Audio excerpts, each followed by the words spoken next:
अस्सलाम वालेकुम रहमतुल्लाहि बरकातुहू। आज की इस वीडियो में हम बात करेंगे अल्लाह ताला की कि अल्लाह ताला कौन है। सबसे पहले तो बात यह है कि अल्लाह ताला की ज़ात को समझना अक्ल का काम नहीं है। अल्लाह ताला ने कुरान में फरमाया है कि अल्लाह ताला एक है और वही इबादत के काबिल है। अल्लाह ताला की ज़ात में और उनके काम में कोई भी शरीक नहीं है। ना अल्लाह ताला की कोई औलाद है और ना वो किसी की औलाद है। अल्लाह ताला आसमानों और ज़मीनों का नूर है और वो हमेशा से हैं और हमेशा रहेंगे। अल्लाह ताला को ना नींद आती है ना ऊँघ आती है। आसमानों और ज़मीन में जो कुछ है सब उसी ने पैदा करा है। बग़ैर अल्लाह की मर्ज़ी के कोई उसके सामने किसी की सिफारिश भी नहीं कर सकता। जो कुछ होने वाला है और जो कुछ हो चुका है अल्लाह को सब मालूम है।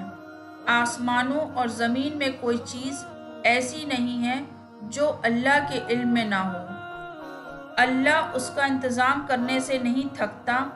आसमानों और ज़मीन में जो चीज़ है वो उसकी तारीफ़ और पाकी बयान करती है। अल्लाह पैदा करता है, वही मौत देता है, वही मौत के बाद क़यामत के दिन फिर ज़िंदा करेगा।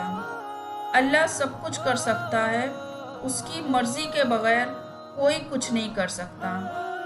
जहाँ कहीं हम होते हैं वो हमारे साथ होता है, वो हमारे दिलों की बात भी जानता है। अल्लाह सबको रिज़्क़ देता है, जिसको चाहे थोड़ा, जिसे चाहे बेहिसाब देता है। अल्लाह के अख्तियार में है, जिसे चाहे सल्तनत दे, जिसकी चाहे सल्तनत छीन ले, जिसे चाहे इज्जत दे, जिसे चाहे ज़िल्लत दे। दीन और दुनिया की सब भलाई अल्लाह के हाथ में ही है।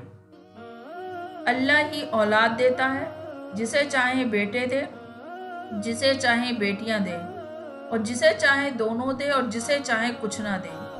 अल्लाह जब किसी को भलाई देना चाहे तो कोई उसको बदल नहीं सकता, और अगर किसी को तकलीफ़ देना चाहे तो उसको भी कोई बदल नहीं सकता।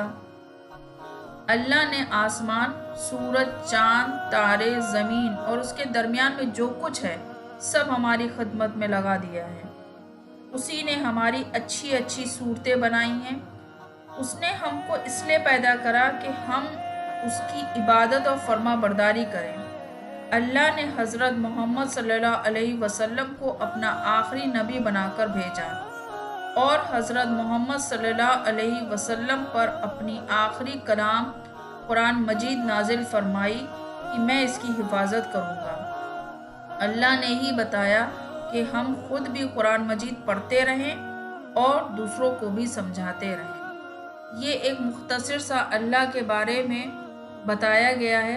इसको आप समझिए और इन सब चीज़ों पर आप गौर व फिक्र करके अपनी ज़िंदगी में कुरान की तिलावत को, नमाज, रोज़े, ज़कात सबको अपनी ज़िंदगी में शामिल करिए।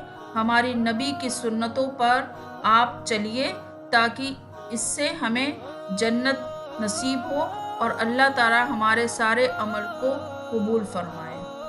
अस्सलाम वालेकुम रहमतुल्लाहि बरकातहू।